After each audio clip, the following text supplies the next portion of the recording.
Today we're going to talk about China's increasingly active role in international development financing.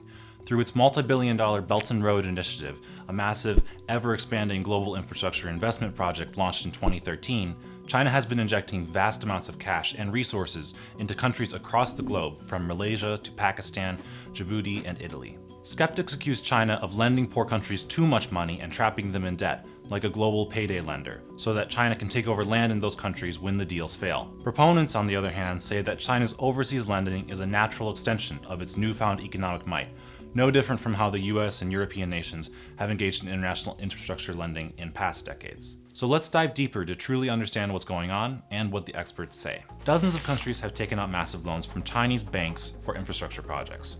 What usually happens is that Chinese state-owned construction companies then help these countries build the roads, railroads, power plants, and ports that they so desperately need. But these loans to fund the projects are enormous and need to be guaranteed with some type of collateral. For many poor countries, that means land. Exactly this happened in Sri Lanka in December 2017. The Hambantota port on the southern end of Sri Lanka is being built by China Merchants Port Holdings with loans of over $1 billion.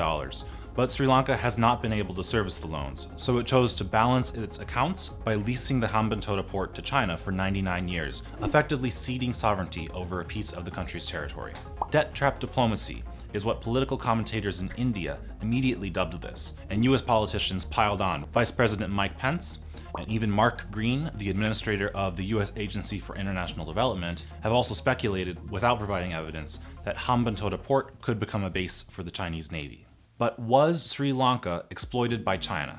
Economists who have examined the issue don't see it this way. One economic researcher, Umesh Moramudali, found that debt repayments for the loans obtained for Hambantota port amount to only around 5% of Sri Lanka's total annual foreign debt repayments. By the end of 2017, only a little over 10% of Sri Lanka's foreign debt was owed to China. Other researchers in Sri Lanka have agreed that Sri Lanka's debt repayment problems had very little to do with Chinese loans. Nonetheless, there are many problems with Chinese loans. Terms are notoriously opaque, and from the evidence available, corruption is prevalent. For example, in Malaysia, the Wall Street Journal reported that the Chinese-funded East Coast Rail Link was overvalued by potentially billions of dollars, with at least some of the extra padding going into the 1MDB fund associated with a massive corruption scandal in that country. Back in Sri Lanka, though the Hambantota port project was not the debt trap that some made it out to be, the country had to make other political concessions, like intelligence sharing that Beijing reportedly pried from the Sri Lankan government in negotiations. However, there is still no evidence to support the theory that Beijing is using loans in a predatory way, or intentionally trapping developing countries with loans for unsustainable infrastructure projects.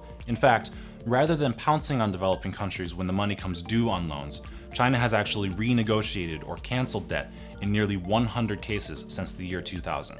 Finally, it's important to keep in mind that it may be years before we know which of these Chinese infrastructure projects have succeeded and which have failed. If you're interested in this topic, the political and economic consultancy Rhodium Group recommends 5 countries to watch, where Chinese loan debts could be renegotiated in the near future. So while there is no convincing evidence that Beijing is intentionally setting debt traps for poorer countries, watch this issue closely, as it is sure to develop further over the coming years as more of these projects go boom or bust.